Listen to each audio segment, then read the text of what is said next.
Welcome to the latest midweek car competition judging video here at BOTB. We'll now hand over to the lawyer from Onside Law who'll oversee the proceedings. My name's Henry Don from Onside Law and I'll be overseeing the judging this morning. Firstly, I can confirm that the competition data has already been sent to the auditing company Azet. I would now like today's judges to introduce themselves and, using the secure link provided, mark on the screen where they think the centre of the ball should be.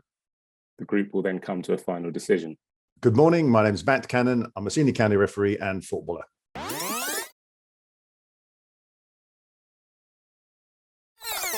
Hi, my name's Renee Hector and I play football for Watford FC Women and I'm a coach for Tottenham Hotspur Foundation.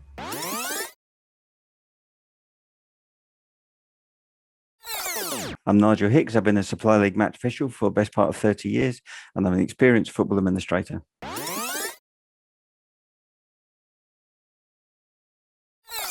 Hi, my name's Matthew Ray. I've affiliated in multiple counties across England and I've refereed from grassroots through to professional academies.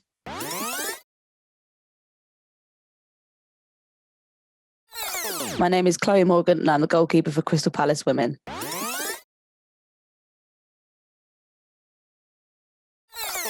Good morning, my name is Alain Goma. I'm an ex-professional football player, having played for Paris Saint-Germain, Newcastle and Fulham.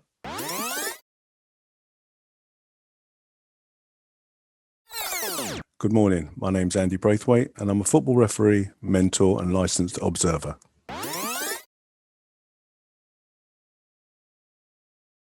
Good morning, my name's Hugh Gilroy. I'm a referee, mentor, tutor and observer.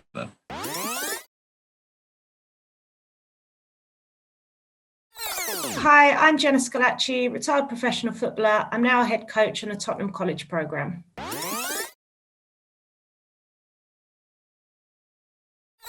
Good morning, my name's Roger Wheeler. I'm a referee and I have been refereeing and lining for more than 30 years.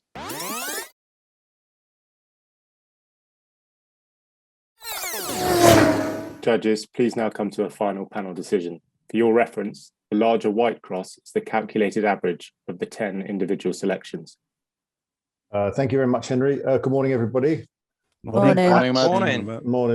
So we've got three players in shot. It might be a corner or a free kick. We've got the goal in the background. We've got the two players in the foreground in black who are both sort of turning round, looking up towards the ball. Bit of a strange position with the guy on the right, his head's back, and we can't see either their eyes, their eye pupils. We can see their sort of eyelashes, but that's about it. And we've got a player just behind them in blue. He's got his arm up and he's focused, I believe, on the ball, which is just above him, and to his left is looking at him right on our picture. But I'll draw some lines up initially from this player in blue, and we've got quite a tight line up from all of us, just through Nigel and myself there, and then up to the right here through Andy's and Renee's. So obviously that's a very, very tight vision up. And then we've got a much wider look because Roger's is so high. So Roger, I'll come to you first before I draw any more lines, just to see how you've seen this. Obviously you're lawful not higher than the rest of us. So if you could explain, that would be brilliant. Yeah, I mean, obviously I agree with you, Matt. The guy in blue, who I think is still on the ground, is looking up and slightly to his left. Yeah, we all seem to agree on that. I felt actually the ball wasn't sort of terribly near any of them. I think the guy in the black on the right may just about be thinking about jumping, but he's if he is, he's still pretty much on the floor. And I felt with his head tilted back, he was still looking pretty much high up into the air. Hence my cross. And the guy in the black on the left didn't really help that much. As you say, you can't see his eye, but I also felt he was sort of looking up quite high. But clearly, I'm the only one in that position. So I think you should be getting rid of me pretty quickly. Yeah. Okay. Well, I mean, I've come to you first. I mean, it's a good explanation because the guy on the right is looking back, and we've done it before. Many of us we've taken sort of a 45-degree, or sorry, 90-degree line off the player's forehead. But I think it's important to note that the players of the competition really go on eyes only, not necessarily on the football aspect of it. But I appreciate what you've said. So what I'll do is I'll draw some lines up from this player, discounting yours, Roger, who's I'll remove, just so we can get a clearer vision of where what's happened here. I'm going to park that over there.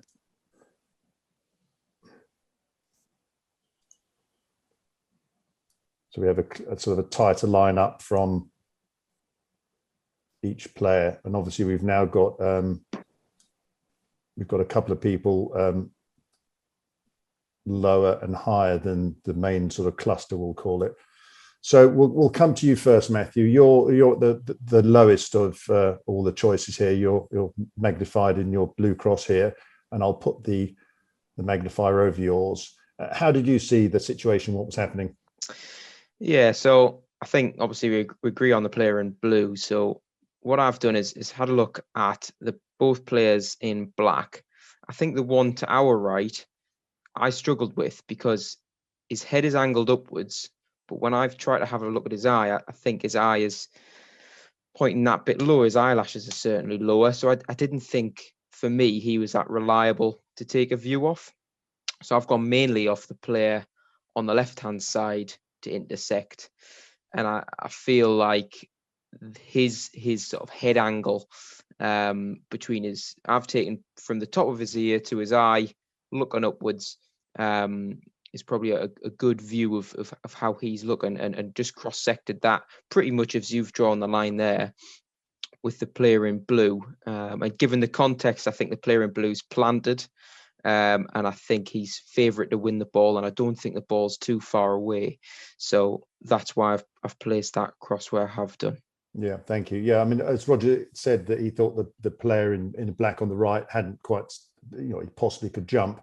Looks to me like the player in blue maybe sort of crouching a little bit, ready to spring up. But again, that's just a personal opinion. Thanks very much. Hugh, I'll come to you next. There's yours magnified, highlighted. You're at the top of everybody. How have you seen this? Any difference? Not massively different. I did take something from the player on the right, but more from his head shape, which was tilted back. So I felt he'd be looking upwards. But for me, I think we say it before because it's in the foreground and it's going to be 3D rather than us looking at 2D image. But I just felt, given none of them have started to elevate themselves or move forwards to where I think the ball is, I felt it must be that bit higher, because he's, as you said, poised to jump, and the others are maybe prepared or haven't moved yet. So I felt it was that little bit higher. Yeah. Okay. Thanks very much, Hugh. And obviously, if I put the magnifier over here to this this calculated average here with both Hugh and Matthew's in choices kept in, obviously they do sort of balance each other, but they're both outside the circle of the magnifier. So I'll look at that once we've had a little discussion through. I mean, Alain, you're here, you're the dark purple cross. You're the sort of the most central of all of us here. How did you see what was happening and challenge, header, etc.?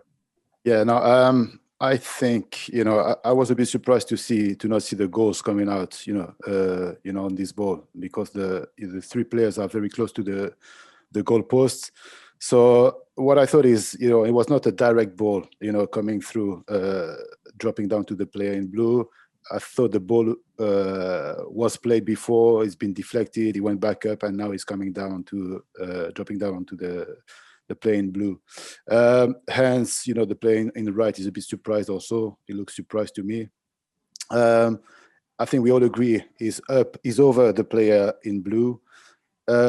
To determine the height, I used the player in right, actually, because when you look closely to his eye, is half closed, so I thought he couldn't be looking too high. And also I used the player on the left. I tried to use the angle. He's got his head, slightly tilted backwards. So I tried to use the angle of his head also and cross-reference basically the three of them. Yeah. Okay. Thanks, Alan. I mean, yeah, you're right. The body positions are quite weird. That some of the hands. So your thoughts that it's possibly a deflected ball that's gone sort of back up as a second ball makes a lot of sense. Yeah. Thank you. So I'll go. I'll start. There's a little cluster of three at the bottom here, and Nigel, you're there in yellow, just magnified there, and I'll put the highlighter over yours. How did you see this? Thanks, Matt. Morning, everyone. I did feel very similar to Alan, actually, listening to that just now. Is it pretty much how I saw it? Was that I think something's gone on between the three players and the ball already, quite possibly the player on the right, and the ball is dropping between them for possibly for a second time. So I feel it's very much a three-dimensional picture. The two players in black nearest us are looking slightly behind them, whereas the player in blue is looking forwards towards us, and that player's dropping there. So as you've alluded to, Matt, we can't see the eyes of the players in black, but we can see their eyelashes, and we can see the eyelid of the player in right is lower. So he's looking lower than his head angle. But yeah, I've gone very much on head angle and direction with them rather than the actual eyes itself. Yeah. And yeah, for me, I think they're all probably about to move towards that ball as it's dropping. I think it's probably dropping quite slowly as well. Yeah, great. Thank you very much, Nigel. And next, Chloe, you're just here to the right of myself and Nigel in this little cluster of three. How did you see the challenge? My perception of it was that it might have been a sort of free kick, sort of coming in directly from down or further down the field, in over the heads of the two players in black, and that the ball was then dropping down for a sort of defensive header away from goal from the blue player. I think I felt quite similarly to everyone else in the terms of the line coming down, that it was slightly off centre to his left. His neck was outstretched, his face looks quite tense, and his arms raised to kind of defend himself from the sort of pressure of the two players in black. Obviously, it's quite difficult with the two opposition black players, obviously because you don't have too much of a view of their eye lines, and I took quite a lot on their body position. But the player to our right, his eye line looked sort of fairly, even though his head was tilted upwards, is the eye line, and what I could make out from the sort of the part view of his eye was that it was quite a flat look across, sort of a slightly raised angle to Matt's cross. And then with the player to our left, I then sort of took the eye line that we could see from his eyelashes, so his head quite steeply tilted upwards. So that's sort of how I've managed to get to where I am. Yeah, great. Thanks very much. Great explanation, Chloe. Thank you. So I'll go to the cluster that sort of the other three above the other side of Alan's, from the three of us below Alan's, so to speak. Andy, you're there. Your light blue cross is magnified there, and you're just to the right of Alan's choice. There you are. How have you seen this? Any difference? Anything more to add than that's not been said? Thanks, Matt. To be perfectly honest with you, what Alan said is probably exactly how I would have put it, which has obviously been echoed by Nigel and Chloe regarding the two guys in black. The angle, I took the angle of their heads and then their eyes, which is slightly sort of different, because as you said, we can't see their full eyes. So regarding the eyelashes, etc., and I feel that yes, the guy in blue is slightly to his left. It's just slightly off centre to the picture. And that's pretty much the same as the last three judges. Yeah, great, thank you. So next we have Rennie. Yeah, Rennie, you're just to the right of Andy's there, just below Jenna's. Your green cross is magnified there, and I'll put the highlighter. How did you see this? Yeah, nothing much more to add really. I think Alan was spot on. I do think it's a second ball. I don't see how it's sort of a direct free kick, because I think the player on the right is in a bit of a weird body position. and their bodies are twisted. So I think they're trying to readjust their bodies to get maybe a deflected or ricochet ball. Obviously, I think the player in blue is favourite to win the ball, but I took the height from the players in black. The player on the right, as Alan already said, I know his head is up, but I took a lot from the fact that I could see a lot of his eyelid, which made me feel like it wasn't sort of exactly in line to where his forehead was pointing, that it was looking a bit lower. And similarly to the guy on the left, I mean, you can see his eyelashes. You can see that you can't. There's not too much of the white of his eyes underneath. You can sort of just about see his pupil. So that's me really. Yeah, great. Thank you very much, Renee. And last but not least, Jenna, there you are. You're the lime green cross just above Renee's. How did you see this and what was happening? Not much more to add from what Renee said, really. I felt the two players in the black top, given their body position, I didn't think it was a set piece. I agree it's probably a second ball. Their bodies are twisted, their arms are up. I felt that the player in blue, I feel can't see his knees. I think his knees are bent. He's preparing to jump for a clearance. His hands up to protect himself from the other players. I didn't really take much from the guy in black on the right.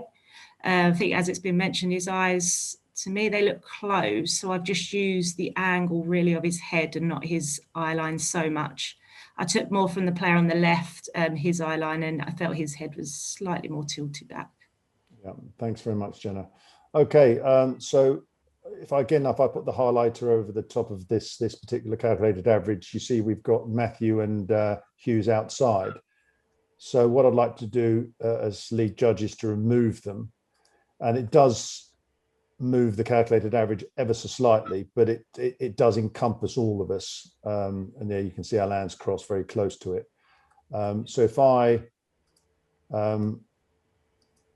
redraw the four lines from the blue player, the black players, you'll see it's an incredibly tight sight line up from both of them. And I think it's also Alain's very close to this calculation, and we've got two good clusters of three just above and just below. Again, so I think it's a very good balance and a very tight choice of the remaining 7 judges. And I don't think there's any point having a vote, because Matthew's below. The 3 of us lower ones will agree that he's closer because we're lower than that. Alain was smack in the middle anyway, so I think it's either way. And then Hughes above, again, we've got 3 slightly more closer to him. I mean, so I think that is a pretty good choice. I will go through, obviously, please add anything you feel to that. But my feeling is that we should judge with the 3 choices removed by myself. But I'll go through again. I'll come to you first, Renee. You're the first on the list of the judges here. Are you happy with that? Yeah, I think that's a perfect average. You got 3 bottom left, 3 top right. Yeah. Yeah, great. Great, thank you. Nigel? Yep, happy with that, Matt. Yeah, thank you. Matthew, I'll obviously come to you. I have removed you, but your thoughts as ever are valued. Yeah, no, it's a great average. The magnifier encompasses it. And that's fine, particularly because I think my cross and Hughes' cross offset each other, so I think that works really well. Yeah, great, thank you. Chloe? Yeah, I'm happy with that. Great. Alain? Yes, spot in the middle. That. Yeah, great choice as well. Andy? I agree with that, but personally I would have kept Hugh in because it's more sort of in line with my thinking on that one. Understand, thank you for that. Hugh? Yeah, happy. I agree with Andy, but I take Matt's point that we've got 1 higher, lower, so taking us both balances out. That makes sense. Thank you. Jenna? Yeah, I think that's a well-balanced average. Yeah, great. Thank you. And lastly, Roger, I know I've removed you first, but again, value your thoughts. Well, that was fair enough, Matt. Excellent choice now, I would say. Yeah. Great. Thank you. So Henry, after a good discussion and myself as lead judge removing Roger initially and then Hugh and Matthew later on, we've come to the decision to vote with this calculated average with those 3 judges removed. Thank you, Matt. If you're all happy, then please click submit. Thank you, judges. The coordinates selected are X2007, Y1517. These coordinates will now be passed to the auditing company ASITS to calculate the winner of the competition, and they will then inform BOTB. That concludes the judging process. Thank you.